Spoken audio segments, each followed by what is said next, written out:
नाम नहीं ले रही। जैसे जैसे चुनाव का वक्त करीब आता जा रहा है, हिंसा की घटनाएं भी बढ़ रही हैं। एक के बाद एक कई हिंसक वारदातों ने वहां का चुनावी माहौल बिगाड़ कर रख दिया है।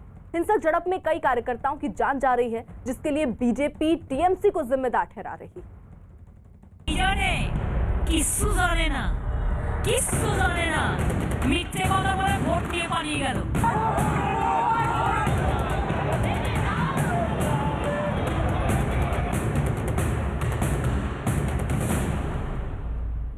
बंगाल में चुनाव से पहले खूनी संग्राम,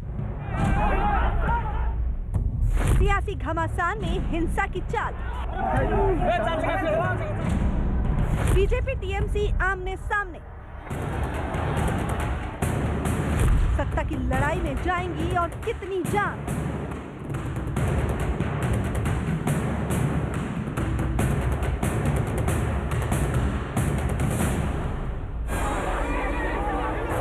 पश्चिम बंगाल में चुनावी हिंसा तेज होती जा रही है। पिछले कुछ वक्त पर नजर डालें तो शायद ही ऐसा कोई हफ्ता गुजरता हो जब राजनीतिक हिंसा की कोई खबर पश्चिम बंगाल से न आती हो।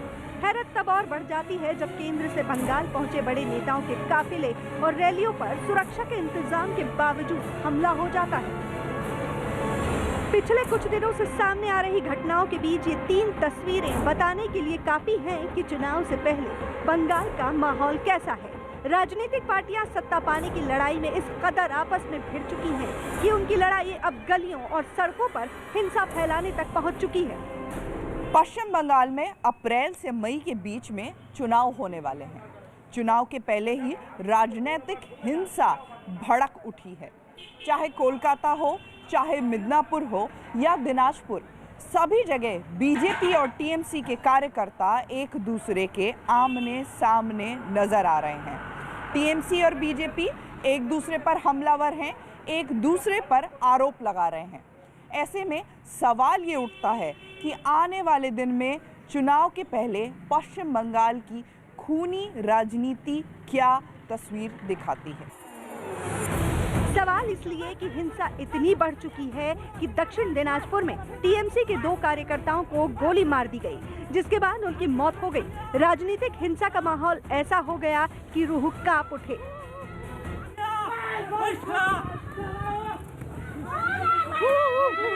ये तृणमूल की ये पूरी साजिश है। मेरे पास वीडियो है जिसमें दिख रहा है तृणमूल कांग्रेस के नेता जो कभी जिला परिषद के कर्माध्यक्ष थे, उन्हें काली सरकार जिसे कालिया नाम से वहाँ पे कुख्यात है, उन्होंने गोली चलाई है। और ये तृणमूल कांग्रेस की देन है बंगाल को कि गुंडे नेता बन गए हैं। तृणमूल की वो जो रिजिम है, इस रिजिम में जो गुंडे हैं वो गुंडे अभी तृणमूल कांग्रेस के नेता बन गए हैं। तो वहीं वर्धमान जिले में बीजेपी और टीएमसी के कार्यकर्ता ऐसे भिड़े कि बीजेपी के 2 कार्यकर्ताओं की जान पर बनाई। आरोप है कि टीएमसी के कार्यकर्ताओं ने मंगलवार को बस स्टैंड पर खड़े बीजेपी के 2 कार्यकर्ताओं पर हमला किया और वहां बम भी फेंके गए, साथ ही गोलियां भी चली। जख्मी बीजेपी कार्यकर्ताओं की हालत बिगड़ी तो उन्हें जिला अस्पताल भेजा गया। टीएमसी पर हमलावर बीजेपी। बंगाल में सियासत काफी तीखी होती जा रही है। हिंसा के बीच बयानबाजी का दौर भी तेज हो चला है, जिसके लिए बीजेपी ममता की पार्टी टीएमसी पर आरोप लगा रही है और अपने चुनावी अभियान को धार दे रही है। ममता जी की वहाँ उनके पाँव के नीचे से बंगाल की धरती खिसक चुकी है और वो बौखलाहट में है। वो खुद भी बौखलाहट में है और टीएमसी खुद बौखलाहट में है। 200 सीटों से ज़्यादा बंगाल में भारतीय जनता पार्टी जीत करके आएगी।